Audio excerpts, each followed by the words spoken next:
I'm Kerry Ellis, and we are in the Vaudeville Theatre on the Strand, and we are rehearsing for the West End Men show, which opens tomorrow night, which is Saturday the 25th.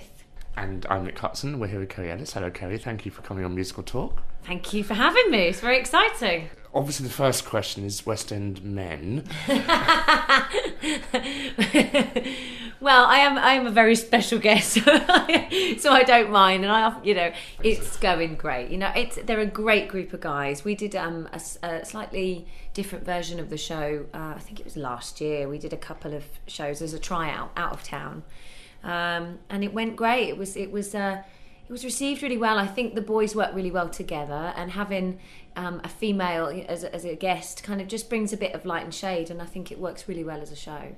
Because a lot of the greatest musical theatre songs are duets and things between male and female, so it's nice probably to have that divide as in the timbre of the voices and things. Absolutely, and the boys are very different as well. They've got really different styles, which is great to work with for me. And yeah, I sing a duet with Lee, and we all sing together, and it's just lovely. Well, let's say who the boys are to start with. Okay, well the boys are Lee Mead, who is doing the entire run, Matt Willis and David Thaxton, and double cast. We've got Stephen Roman Hughes, who I think is doing the second 2 weeks, and we've got Glenn Carter, who's doing the first 2 weeks. You sort of shot to fame in England with Wicked, and then you did Oliver, and various concerts in between, and now you're back to doing concerts. And you're sort of one of the rare performers who's not breaking up, but kind of breaking into different mediums in a way. Did you want to do that, or is this something that is just sort of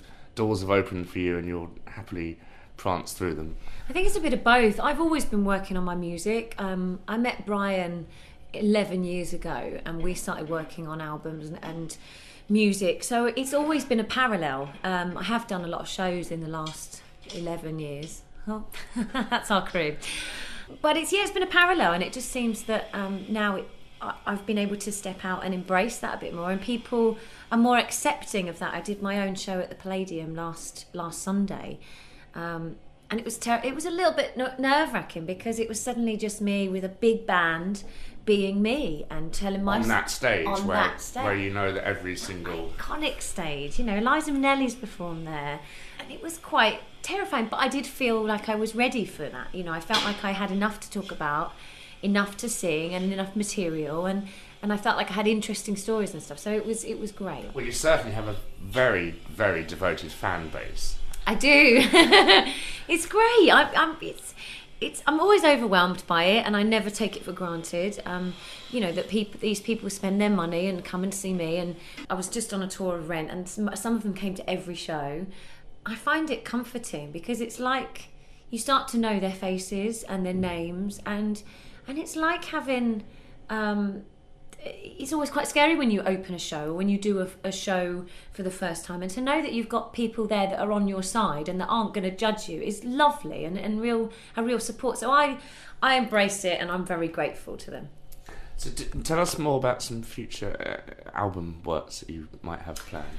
Well, I'm very excited about it. We've got a live album coming out, Brian and I, in June. It's basically, we recorded the entire tour that we did in November, the Born Free tour, and we've basically put together the best bits of it and put it on an album, and I'm so proud of it. We were in the mastering suite, I think at the beginning of the week, making the vinyl, and I was watching it being cut, and it's just, I feel very blessed to be allowed to be in all that whole process, and I'm really, really proud of this album. I think it's completely different to Anthems, but it's very special, and I can't wait for people to hear it.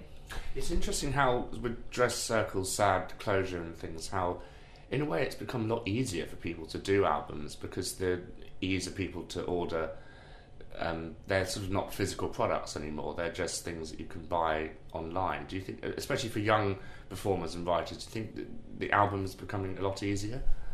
I don't know if the album's coming easier. I think people can make music slightly easier because of the materials that we have at home. You can record yourself on your laptop. So I think it's more accessible for people, and for also the whole YouTube thing. Everyone can put anything on YouTube, but for me, I think it's really special to actually still have an album, and it's something that is tangible and you can hold, and you can read the lyrics still, or you can read the information, and someone can sign it. Yeah, and it's important. I think it's all part of it. I think it's special. We did something for Record Store Day a few months ago, and to try and save the record store, because again, vinyl. There's something so special about vinyl, and I hope that it doesn't go away completely and we become digital, because it would be such a shame.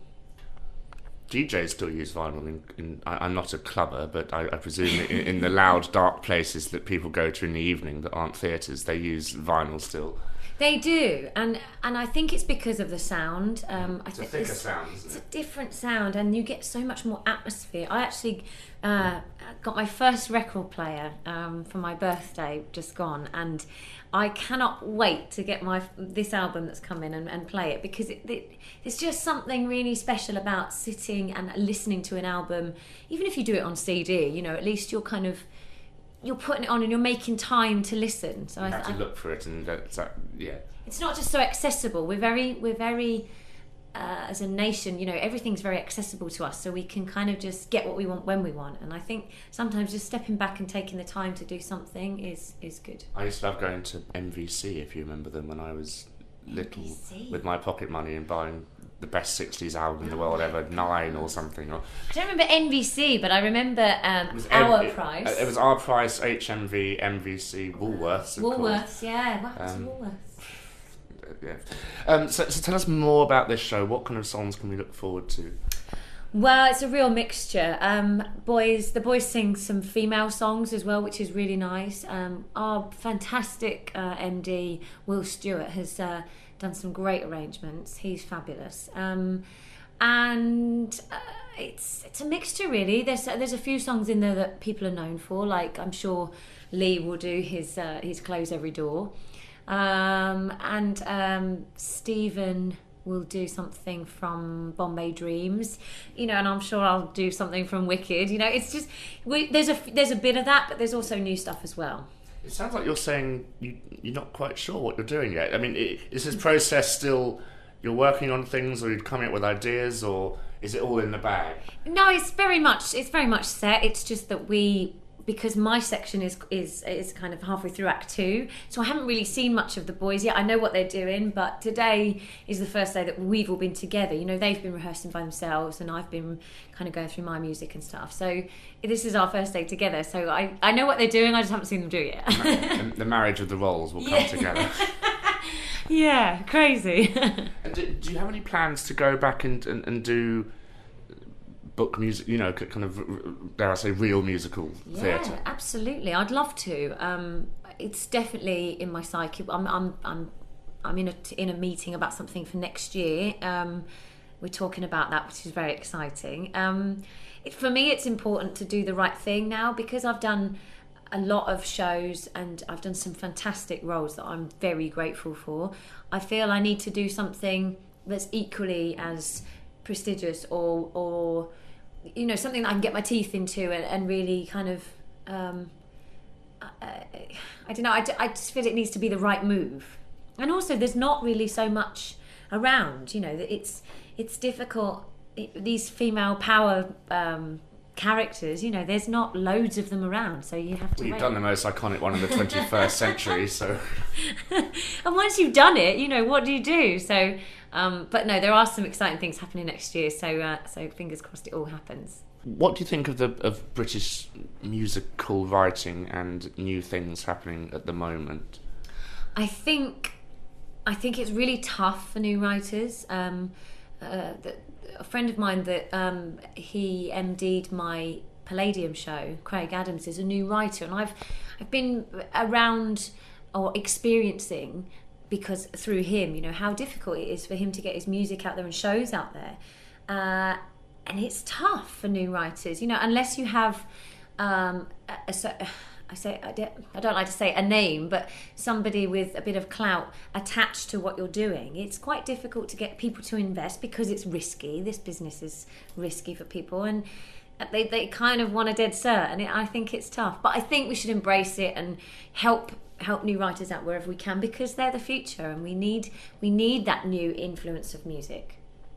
Well, Kerry Ellis and many other leading men will be in West End Men here at the Vaudeville Theatre. We hope the weather clears up for you. We do. Well, you're happy indoors, at least. Absolutely. I've got a lovely little room. Please do go and check it out. And Kerry Ellis, thank you very much. Thank Hopefully you. talk to you again soon. Thank you so much.